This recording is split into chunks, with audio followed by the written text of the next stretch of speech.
capítulo 5, versículo de número 11.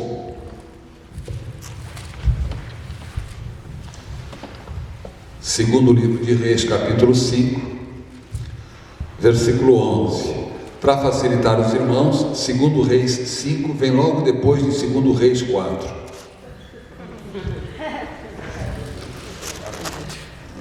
Assim a gente ajuda um pouco. Quem já abriu, diga amém. Quem não abriu, diga misericórdia.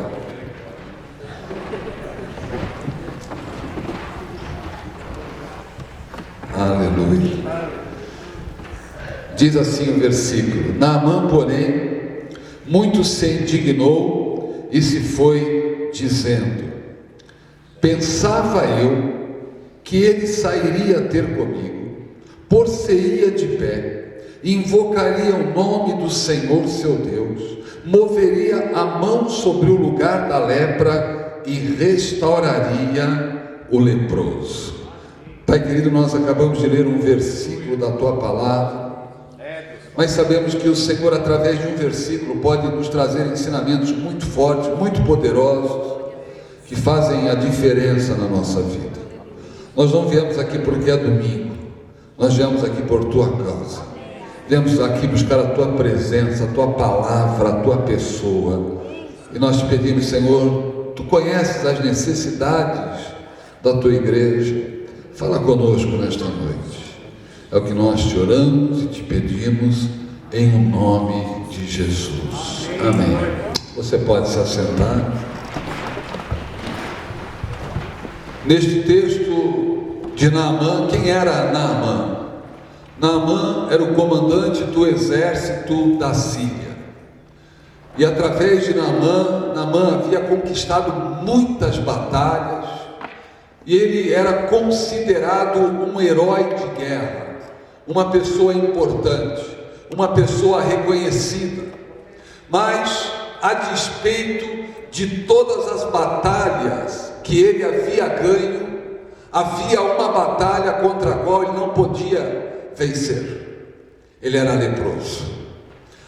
Sendo um general de exército, derrotando inimigos poderosos, fortes, armados, mas ele estava diante de um inimigo que toda a sua capacidade, toda a sua força, toda a sua destreza, ele não podia vencer, que era a lepra. Meu irmão, tem situações na nossa vida que por mais que nós nos esforcemos, lutemos, não há como vencer na nossa força, não há como vencer na nossa capacidade, mas ela pode ser vencida no nome do Senhor dos Exércitos.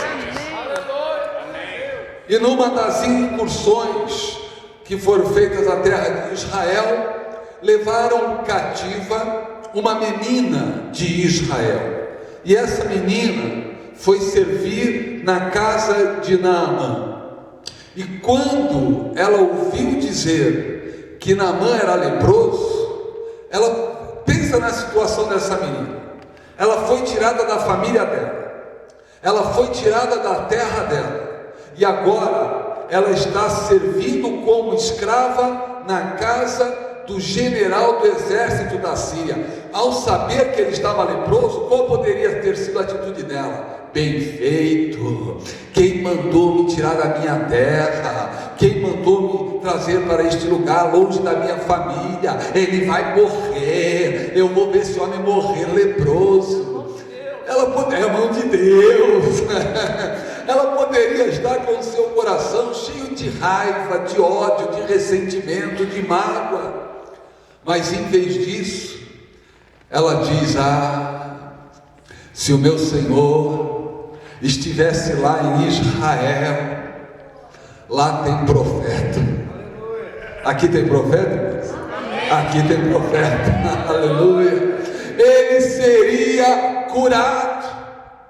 E quando Naamã ouve isso, quer dizer que lá em Israel tem cura, na casa do Senhor tem cura, tem, lá tem um homem de Deus que, se ele orar, o Senhor é curado. E Naamã então pede cartas ao rei da Síria para ir para Israel. O rei da Síria dá-lhe a carta e ele vai até Israel e apresenta para o rei. E quando o rei lê a carta, ele entra em pânico e diz: olha, este homem veio aqui procurar ocasião para a guerra. Sou eu Deus para curar? O que é que ele está pensando? É impossível. Mas quando Eliseu soube que Naamã estava lá, mandou chamar Naamã: manda ele para mim, e vocês saberão que há profeta aqui em Israel. Aleluia! Há profeta assim na casa do Senhor, irmãos. Quando a palavra é liberada, quando a palavra é proclamada, é ministrada, pegue essa palavra como uma palavra profética para a tua vida. Irmãos, quantas vezes o Senhor coloca palavra na boca do homem de Deus, e às vezes nós ouvimos aquela palavra, mas ela ficou apenas na igreja. A palavra que você recebe aqui é para levar para a tua casa, para fazer diferença na tua vida. E quando Naamã vai para Eliseu, Eliseu nem sai de onde ele estava. Ele envia Geazi, o seu moço: olha, seu Naamã, o profeta falou que é para o Senhor mergulhar 7 vezes no Rio Jordão. E Naamã fica indignado. Não são por acaso as águas de Abana e Farfá melhores do que esta? Lá em Damasco tem águas melhores do que essa. O que esse profeta está pensando? Que agora eu vou entrar nesse rio, eu vou mergulhar nesse rio? De maneira nenhuma. Eu pensava, olha o problema que era de Naamã. Naamã quase perdeu a bênção por causa disso. E muitos crentes perdem a bênção porque eles ficam tentando imaginar a maneira que Deus vai agir, a maneira que Deus vai fazer. E Naamã disse: eu pensava que o homem de Deus viria até mim, imporia as mãos sobre mim, invocaria o nome do seu Deus, e eu seria curado da lepra. Agora ele vem, em vez, nem se dignou a vir até a minha pessoa, manda o seu servo, e para eu mergulhar no Rio Jordão, não vou não. E ele já ia embora. Irmãos, se ele tivesse ido embora, ele continuaria leproso. Mas um dos seus oficiais disse: meu pai, se o homem de Deus tivesse pedido alguma coisa difícil, complicada, o senhor não faria? Faria. O que é que custa crer no homem de Deus? O que é que custa crer na palavra que foi dada ao Senhor? Vai lá, mergulha, e não é uma vez, não é 2 vezes, isso fala de persistência, são 7 vezes. E Naamã, ainda bem que ele teve bom senso, ele diz: é verdade, eu vou lá. Mergulhou a primeira vez, continuou do mesmo jeito. Mergulhou a segunda vez, não havia mudança. Mergulhou a terceira vez, continuava do mesmo jeito. Mas depois da 7ª vez, ele saiu totalmente curado. Aleluia! Alguém que poderia ter perdido a bênção porque pensava, eu imaginava, eu achava que ia ser desta forma. Irmãos, a palavra do Senhor lá no livro de Isaías, no capítulo 55, versículos 8 e 9, Deus diz: os vossos caminhos não são os meus caminhos, os vossos pensamentos não são os meus pensamentos, os meus pensamentos e os meus caminhos são mais elevados, são mais altos do que os vossos caminhos. Sabe o que quer dizer, irmão? Nós deixamos de andar na bênção, nós deixamos muitas vezes de ser abençoados, porque diante de uma situação, diante de um problema, diante de uma dificuldade, nós queremos imaginar a maneira que Deus vai usar para trazer a bênção. Estamos com um problema e começamos: Senhor, eu entrego nas tuas mãos, Senhor, eu confio em ti. Mas já começa: olha, provavelmente vai ser dessa maneira, só pode ser por aqui que vai vir a bênção. Aí a bênção não vem por ali, o que a pessoa faz? Eu pensava. É uma de Naamã. Vira para o irmão que está do teu lado e fala: irmão, você não é como Naamã, né? Você crê em Deus, não crê? Irmãos, aí a pessoa, por que muito crente anda desanimado? Porque as coisas não saíram como ele pensava. Irmãos, tudo que o Senhor quer de nós é que nós tenhamos fé nele, é que nós não tentemos imaginar como, mas confiemos totalmente no Senhor, na provisão dele, na bênção dele, no resultado dele, na ação dele. Ele é Deus que faz, ele não é homem para que minta, nem filho do homem para que se arrependa, tendo dito não o farei. O Senhor é Deus que faz, irmão. O problema é que ficamos pensando, arrazoando. Mas diante desse quadro, como aqui foi apresentado, né, os exames dessa criança, irmãos, a última palavra não é do médico, a última palavra é sempre do Senhor. E quando Deus diz sim, ninguém pode dizer não. E quando Deus diz não, ninguém pode dizer sim. A porta que Ele abre, ninguém fecha. E a porta que Ele fecha, ninguém abre. Esse é o nosso Deus, é o Deus que tem poder para prometer e para realizar. Aleluia. Irmãos, quando Deus prometeu para Abraão, você vai ser pai de uma multidão.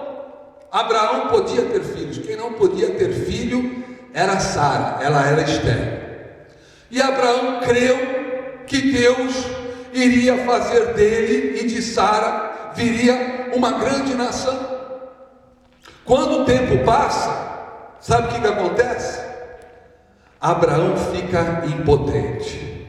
Ele gerou Ismael da escrava, e a promessa não era o filho da escrava, era o filho de Sara. Só que o tempo passou, aos 99 anos, Abraão está impotente. O que ele poderia ter feito? Está vendo, Deus?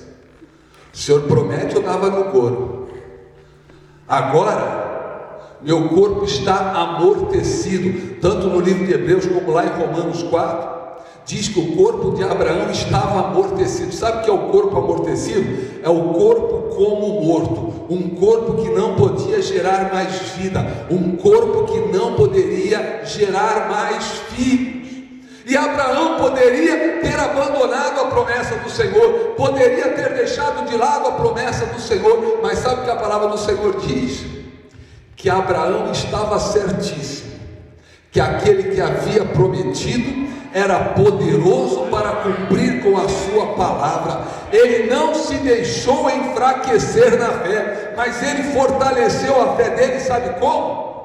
Depois leia lá Romanos 4, versículo 18, 19 e 20, dando glória a Deus. O homem está impotente, está dizendo aleluia, glória a Deus, eu vou ser pai de multidão. Irmão, você já pensou isso? O homem não pode gerar filho. Agora, primeiro era só Sara, agora nem Sara e nem Abraão. Ela é estéril, ele está impotente. Parece que Deus se enganou. Deus errou, Deus esqueceu da promessa. O tempo passou e quando Deus acordou, ele falou: Abraão está impotente, e agora? Eu ia fazer milagre em Sara, agora fazer em dois fica difícil. Por acaso há algo difícil para Deus? Porque para Deus nada é impossível. Abraão olha para a vida dele, Sara não pode ter filho, ele não pode gerar filho, ele, aleluia Senhor, porque o Senhor vai cumprir com a tua palavra, aleluia Senhor, porque eu tenho uma palavra do Senhor, e o Senhor prometeu, o Senhor vai cumprir. E ele foi fortalecendo a fé dele, em vez de reclamar, em vez de murmurar, ele foi dando glória a Deus, louvado seja o Senhor. Eu tenho uma palavra, eu tenho uma promessa. Meu irmão, não abandone as promessas do Senhor. O Senhor tem uma promessa para a tua vida, ele vai cumprir se você perseverar, se você permanecer na presença dele. Ele vai cumprir o que ele prometeu, ele vai fazer.